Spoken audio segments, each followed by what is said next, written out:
guys, nakakatakot to guys. Alam nyo, may isang babae naglalakad lang. Ang night ng story ng Bini na natagpuan ng patay si Gwen. Tapos lumakad si Gwen, palakad-lakad lang, wala siyang makakapunta sa driver. Kaya lang ang dilim na mga nightmares. Kaya lang natagpuan siya ng stranger. Kapag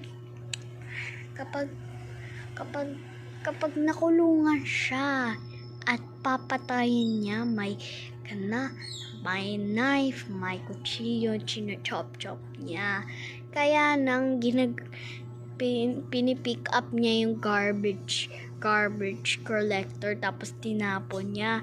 Akala mo si Maloy at tapos si Colette, tapos at saka si Stacy, kapag lumalakad siya, nagugulat siya. Kapag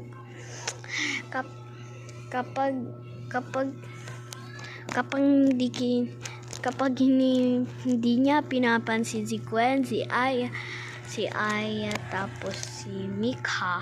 Kaya lang, anong mangyari sa kanila sa mga kakanta ka lang ng pantropiko?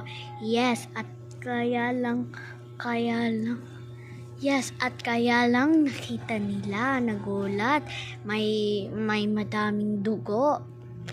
Tapos yung stranger ay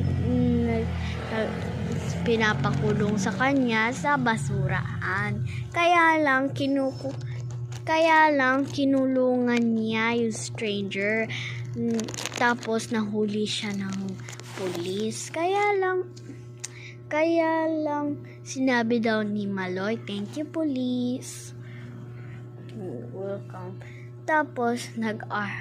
Tapos rest and peace, Gwen. R.I.P. na.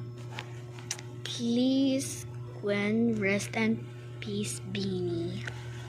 Kaya lang pumunta sila sa heaven. She's rest and peace. Pagalingin po sinabi daw ni Maloy, pagalingin po si Gwen. Kaya lang sana po natagpuan ng patay kung sino yon. Smash mo ng button and subscribe ka ng channel ko. Bye bye. See you next time, everyone.